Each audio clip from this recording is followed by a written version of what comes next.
સવાલ કુટુંબ અહીંથી શરૂ થાય છે એનો છે. આપણે એમ માનીએ છીએ કે મારા કાકા, મારા દાદા, મારા મામા, મારા ફોઈ, મારા ફુવા, મારા કાકા, આટલા જ લોકોનું કુટુંબ છે. ખરેખર આપણી પાસે વસુધૈવ કુટુંબકમની એક બહુ જૂની ફિલોસોફી છે. આખી દુનિયા આપણું કુટુંબ છે, આખું વિશ્વ આપણું કુટુંબ છે. આપણે બધાને ચાહી શકીએ છીએ. અને વસુધૈવ કુટુંબકમની સૌથી મોટી ડેફિનેશન કોઈ હોય ને તો એ પટેલ છે સાહેબ. પટેલના ઘરમાંથી જમ્યા વગર ગયેલા લોકો મેં નથી જોયા. એક શેઠ હતા, બહુ કામ કરે પટેલ, ઘરની બહાર નીકળે નહીં કોઈ દિવસ. આટલા અહીંયા જમીન છે ને ત્યાં જમીન છે ને પેલે જમીન છે ને અહીંયા છે ને, પણ ઘરની બહાર જાય નહીં કોઈ દિવસ. પછી બહુ દિવસે એમને એમના વાણોતરો એને આણે ને પેલા એને ઢીકડા એને કહ્યું કે ભાઈ આવો આવો તમે આવો. એટલે એણે કહ્યું કે સારું ચાલો નીકળીએ. એટલે પત્નીને કહ્યું કે ભાઈ હું ક્યાંય ખાઈશ નહીં, મારું સરખું ભાતું મૂકજે, દૂધે ભાખરી બાંધજે, આમ કરજે, ફલાણું કરજે, પણ મને જરા સરખું ખાવાનું આપજે, મને ક્યાંય ફાવશે નહીં. તો પત્નીએ કહ્યું બધું મુકાઈ ગયું, જાઓ તમે. એટલે નીકળ્યા. પહેલે ગામ પહોંચ્યા, બ્રેકફાસ્ટ કરવાનો, શિરામણ કરવાનો ટાઈમ થયો. એટલે એમણે જોયું ગાડામાં કોઈ ડબ્બો જ નહીં. એટલું મગજ ગયું કે આ પટલાણીની બુદ્ધિ ભ્રષ્ટ છે, આવા છે તેવા છે, વાતો બધી મોટી મોટી કરે, બૈરા પોતાનું કામ ભૂલી જ જાય. જે કહેવાનું હતું એ બધું કહ્યું. ત્યાં તો હજી ગામમાં ગાડી દાખલ થાય એ પહેલા તો 6-7 જણા રાહ જોઈને ઉભેલા પાદરે, મારે ઘેર ચલો ને, મારે ઘેર ચલો ને, મારે ઘેર ચલો ને. માંડ માંડ ક્યાંક શિરામણ કર્યું, નીકળ્યા. માંડ માંડ એક જણને ત્યાં વળી આગળ ગયા, જમવાનો ટાઈમ થયો. 6-7 જણા પાદરમાં ઉભેલા, મારે ઘેર ચલો ને, મારે ઘેર ચલો ને.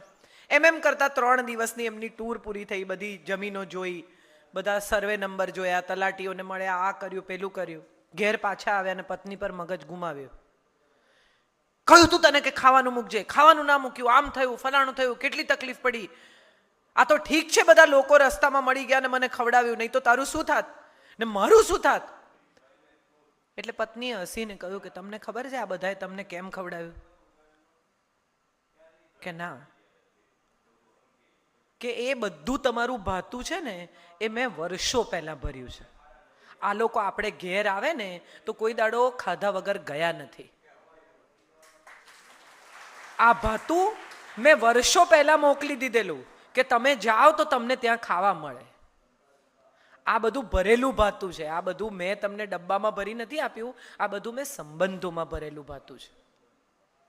ત્યારે સમજાય આખી વાત કે આ કેટલા કુટુંબ એટલે કઈ પતિ પત્ની અને બાળક. છેલ્લા થોડા વખતથી કુટુંબની વ્યાખ્યા એવી થઈ ગઈ છે. પુત્ર વધુ પરણીને આવે ને એટલે એને પહેલો વિચાર એવો આવે કે જુદા થઈએ. બહુ ઇન્ટરેસ્ટિંગ. આપણે બે ને આપણું છોકરું. હું તમને બહુ સુપર મારો જ દાખલો આપું કે અત્યારે આ અહીંયા રવિવારે બપોરે નિરાંતે ઊભી છું. મારો દીકરો શું જમ્યો, એણે શું ખાધું હશે, મને કોઈ ચિંતા નથી. કેમ તો કે મારા સાસુ ઘેર એનું ધ્યાન રાખે છે. હું મારી રીતે આટલું પરદેશ જાઉં, આટલો પ્રવાસ કરું, મને કોઈ દિવસ એવી ચિંતા નથી થઈ કે મારા બાળકનું શું થયું હશે. કેમ તો કે મારાથી એની દાદી એને વધારે સાચવે છે. હવે આ સંયુક્ત કુટુંબનો બહુ જ મોટો ફાયદો છે જે આપણને દેખાતો જ નથી. ગુજરાતી ભાષા આજે માં જે બી ભાષામાં ભણી હોય, ગુજરાતી સારું બોલી શકતી હોય, ગુજરાતી મીડિયમમાં ભણી હોય તો સારી વાત છે, પણ સંસ્કાર કોણ આપે? એ તો દાદા દાદી જ આપે. 1.5 વર્ષનું 1.25 વર્ષનું છોકરું મહામૃત્યુંજય ગાયત્રી મંત્ર ચોખ્ખો બોલે એ કેવી રીતે બોલે? એ રાત્રે સૂતી વખતે દાદા દાદી બોલાવે માટે બોલે. અને એ હમણાં ન સમજાય કદાચ. 16-17 વર્ષનો છોકરો ક્યાંક ફસાય, ક્યાંક તકલીફ થાય અને ત્યારે જ્યારે મહામૃત્યુંજય આપોઆપ જાપ નીકળે એના મનમાંથી ત્યારે એને યાદ આવે કે ઓ આ તો દાદાજીએ ત્યારે શીખવાડે. ઈશ્વરથી મોટી કોઈ શ્રદ્ધા જ નથી, પણ આ શ્રદ્ધા રોપી કોણે? હું જે કહું છું કે પાટીદાર બીજ સમજે છે એ આ સમજે છે, રોપે છે. બહુ બહુ મોટી વાત છે. જગતનો તાત કયો ખેડૂતને, જગતનો પિતા કેમ કયો? જગતનો પિતા એટલે શું? પિતા કોણ છે? પિતા એ છે કે જે પરિવારનું ધ્યાન રાખે છે, પરિવારનું પોષણ કરે છે, પરિવારનું રક્ષણ કરે છે. એક 2.5 કિલોનું બંડલ હાથમાં મુકાય ને ત્યારે એક પુરુષ પિતા થઈ જાય. ત્યાં સુધી એને કલ્પના બી ના હોય, પત્ની પ્રેગ્નન્ટ હોય ત્યાં સુધી એટલી જ ખબર હોય કે એક બાળક આવવાનું છે. પણ એ બાળક જેવું હાથમાં લે ને એવી એને એ 2.5 કિલોમાંથી 2.5 મણની જવાબદારીનું ભાન થાય કે મરી ગયા, હવે આખી જિંદગી બદલાઈ જવાની. ગમે તેટલી દાદાગીરી કરતો પુરુષ હોય સાહેબ, ગામમાં લોકો એનાથી બીતા હોય, ભરાડી નંબર 1.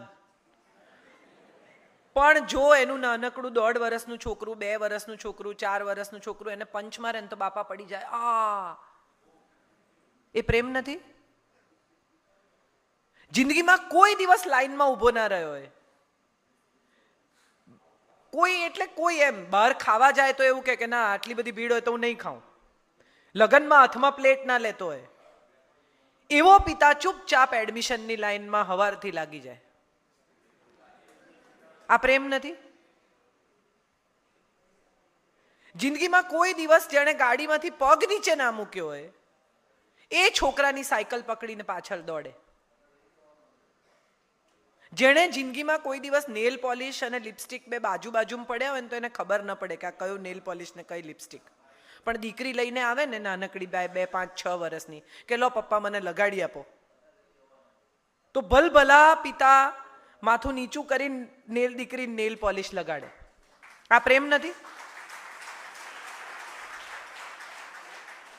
કુટુંબ આ જ છે. મોટી મોટી વાતો, મોટી મોટી ભાષા, મોટી વ્યાખ્યાઓ એ કુટુંબ નથી. કુટુંબ તો ઝીણી ઝીણી વાતોમાંથી બને છે, ઝીણા ઝીણા સુખોમાંથી, ઝીણા ઝીણા દુઃખોમાંથી, ઝીણી ઝીણી બાબતોમાંથી ભેગું થઈને જે એક જીક્સો, એક ચિત્ર બનાવે છે એ કુટુંબ છે. અને દુનિયાનું કોઈ કુટુંબ એવું નથી સાહેબ કે જ્યાં સુખ જ સુખ હોય, જ્યાં બધાના મત એક જ હોય. વિશ્વમાં ક્યાંય એવું કુટુંબ વસ્તુ જ નથી. જેને આપણે ઉત્તમ કુટુંબ કહીએ, ઉત્તમ પિતા કહીએ, ઉત્તમ પુત્ર કહીએ, એવા રામના ઘરમાં બી ડિસ્પ્યુટ હતા, કૃષ્ણના ઘરમાં એ ડિસ્પ્યુટ હતા. એનો સગ્ગો ભાઈ બલરામ એ કેટલી બધી શરાબ પીતો હતો. એનો સગ્ગો દીકરો સાંબ એ એની વિરુદ્ધ ગયો. સાંબ પોતાના પેટમાં મૂછળ બાંધીને, તગારું બાંધીને જાય છે દુર્વાસા પાસે, દારૂ પીધેલો, કૃષ્ણનો દીકરો, સત્યભામાનો દીકરો, અને જઈને કહે છે કે આ પ્રેગ્નન્ટ છે અને શું અવતરશે. અને દુર્વાસા ગુસ્સે થઈને એને કહે છે કે આને મૂછળ અવતરશે અને એને કારણે તમારા આખા યાદવ કુળનો નાશ થશે. એકચ્યુઅલી મૂછળ અવતરે છે, તગારું ખોલે છે તો અંદરથી મૂછળ નીકળે છે. મૂછળ એટલે જેનાથી દંડ પી લે તે. અને એ મૂછળ આ લોકો ઘસી અને ભૂક્કો કરી અને દરિયામાં ફેંકી દે છે, કોઈને કહેતા નથી. તો વહીને દરિયાની પેલી તરફ જાય છે અને ચીપિયા જેવું ઘાસ ઉગે છે જેનું નામ એરકો છે. વર્ષો પછી જ્યારે પ્રભાસ પાટણમાં યાદવા સ્થળી થાય છે ત્યારે યાદવો એકબીજાને હથિયાર તો મારે જ છે, પણ આ એરકો ઘાસ પણ એકબીજાને મારી નાખે છે. ભવિષ્યવાણી કઈ રીતે સાચી પડતી હોય છે એ જુઓ. એક માણસ આખા કુટુંબના નાશનું કારણ બની શકે છે. મોટા ભાગના લોકો પુત્ર પ્રેમમાં અંધ હોય છે. આ મેં બહુ જોયું છે કે દીકરો હંમેશા સાચો જ હોય. આ ઘણા કુટુંબોમાં થાય છે. અને ત્યારે ધૃતરાષ્ટ્રને અચૂક યાદ કરવા કે ગમે તેટલો વહાલો દીકરો હોય, હું ઘણીવાર આ વાત કહું છું ને હું બહુ દ્રઢપણે આ વાત માનું પણ છું કે બાપ આંધળો હતો, માએ પાટા કેમ બાંધ્યા? પિતા તો જન્મથી જ અંધ હતા, એમાં તમે કંઈ કરી શકો એમ નહોતા. પણ માએ તો પિતાની અને પુત્રની બંનેની આંખ બનવાનું હતું. એવો કયો ત્યાગ કે તમે આંખે પાટા બાંધી દીધા? આ તો ખોટો ત્યાગ છે. આનું ગૌરવ ન હોય. માએ તો ખરેખર પુત્રની ને પિતાની બંનેની આંખ બનીને ધૃતરાષ્ટ્રને કહેવાનું હતું કે હું તમારી આંખ છું, ચાલો તમે મારી સાથે. એને બદલે એણે આંખો બંધ કરી દીધી. ખોટી વાત છે. કેટલું સરસ કુવા ઢાંકણું ઘરનું ઢાંકણનાર.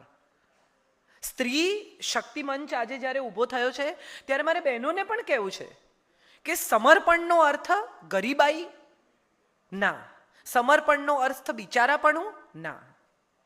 મારે એક બહુ સાદો દાખલો આપવો છે. મારી સાથે મારી બાજુમાં જૂના ઘરમાં એક બેન રહેતા, એમનું નામ રીટાબેન પટેલ, બહુ સરસ વ્યક્તિ, બહુ ઓછું ભણેલા, એમના પતિ બિઝનેસમાં, બહુ જ મોટો ખોટ ગઈ એમને.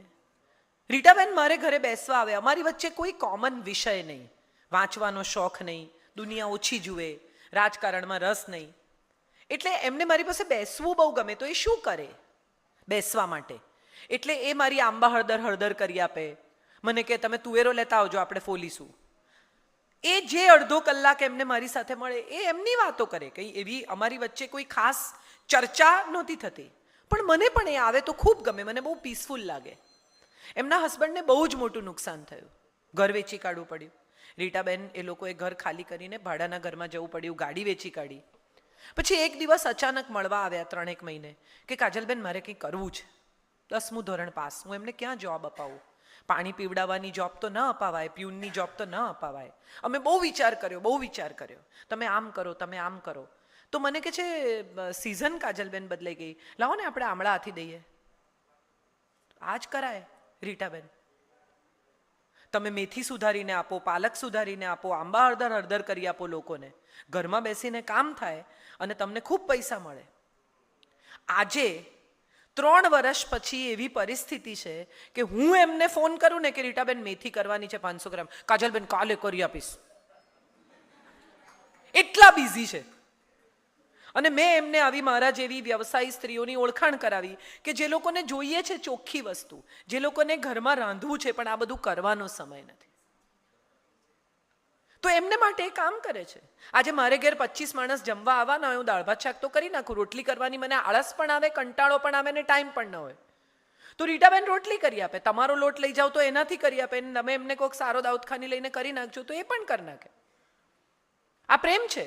અને સાથે સાથે એમને પોતાને પોતાની આવક છે, છોકરાઓની ફી એ બાઈ ભરે છે જાતે, સલામ છે એને. સારી સ્કૂલમાં ભણતા બાળકોને ઉઠાડવા પડ્યા નહીં, કારણ કે માએ નક્કી કર્યું કે હું લડીશ હવે. આ શક્તિ છે. શક્તિ એ કંઈ એવું કહેવું નથી કે સવારની રસોઈ તમે કરો ને સાંજની હું કરું ને હું કેમ ચલાવી લઉં ને, એ શક્તિ નથી. શક્તિ તો એ છે કે જે સ્ટ્રેન્થ બને, વીકનેસ નહીં. પત્ની એ પુરુષનું ગૌરવ છે, પત્ની એ પુરુષની સ્ટ્રેન્થ છે, તાકાત છે, એની નબળાઈ નથી. અને ત્યારે મને હંમેશા એવું લાગે છે કે કુટુંબમાં સૌથી વધારે જો કોઈ એક વ્યક્તિ પ્રદાન કરતી હોય ને તો એ સ્ત્રી કરે છે. પુરુષ તો આખો દિવસ બહાર હોય, એ એની કમાણીમાં, ઘરના રક્ષણમાં, ઘર બનાવવામાં. હું ઘણીવાર આ વાત કરું છું ને તમે પણ કદાચ પહેલાં સાંભળી હશે કે 6 એસી નંખાવે ઘરમાં, પણ 6 કલાક વિતાવતો નથી પુરુષ. 6 ટીવી હોય પણ એ 6 મિનિટ કે 60 મિનિટ જોતો નથી, અને જોતા જોતા એ વચ્ચે જોકા મારી જાય, થોડું જુએ, થોડું રૂવે ને થોડું સૂવે એમ. સવાલ એ છે કે જેને માટે આ સગવડો ઊભી કરવામાં આવે છે એ પરિવારને કેમ ફરિયાદ છે? જેણે પોતાની જાત ઘસીને, પોતાનો સમય આપીને, પોતાના સપના પણ એકવાર છોડી દીધા. તબલા વગાડતા હોય, મ્યુઝિક ગમતું હોય, આ ગમતું હોય, સમય નથી રહેતો, વાંચવાનો સમય નથી રહેતો. આજે જ એમણે કીધું કે મને બહુ વાંચવાનો સમય નથી રહેતો. કેમ? તો કે પરિવાર માટે હું સમય આપું છું. ઘરમાં બેસી રહેવું એ જ પરિવાર માટે આપેલો સમય છે. તો પછી આ સમય કોને આપે છે? જાતને. કેટલા પૈસા પુરુષો વાપરે છે? હું ઘણીવાર સ્ત્રીઓને કહું છું કે પતિ શું કરે છે એ સમજવું હોય ને તો સવારે 9 વાગે બૂટ મોજા પહેરવા, રાત્રે 9 વાગે ઉતારવા. પગ અકડાઈ જાય અંદર, ખબર પડી જાય તમને કે શું કરે છે આખો દિવસ. અને એવી જ રીતે પુરુષોને હું કહું છું કે પત્ની, ઘણા પુરુષો ઘેર આવે અને એવું કે આખો દાડો શું કરે છે? સવારે બારણું ખોલી અને દૂધ લેવું અને સાંજે દૂધ મેળવીને બારણું બંધ કરવું, આ પ્રવૃત્તિ જો આખા દિવસની એક જ દિવસ પુરુષ કરે ને તો સમજાઈ જાય કે પત્ની ઘરમાં શું કરે છે. બધાનું પોતાનું કોન્ટ્રીબ્યુશન છે ત્યારે કુટુંબ બને છે. દરેક માણસ પોતાનો રોલ સાચો કરે ને ત્યારે એક સારી ફિલ્મ બને. હિરોઈનનો રોલ હીરો ન કરી શકે, હિરોઈનનો રોલ હિરોઈન ન કરી શકે. જેણે શિફોનની સાડી પહેરીને વરસાદમાં પલળવાનું છે એણે એ જ કરવાનું છે, અને જેણે મારામારી કરવાની છે અને વિલનને ફટકારવાનો છે એણે એ જ કરવાનું છે. આ દરેકનો નિશ્ચિત રોલ છે, દરેકનું નિશ્ચિત પાત્ર છે, દરેકે નિશ્ચિત કામ કરવાનું છે. અને જો દરેક માણસ પોતાનું નિશ્ચિત કામ કરેક્ટલી કરે તો હું માનું છું એક કુટુંબ પરફેક્ટ.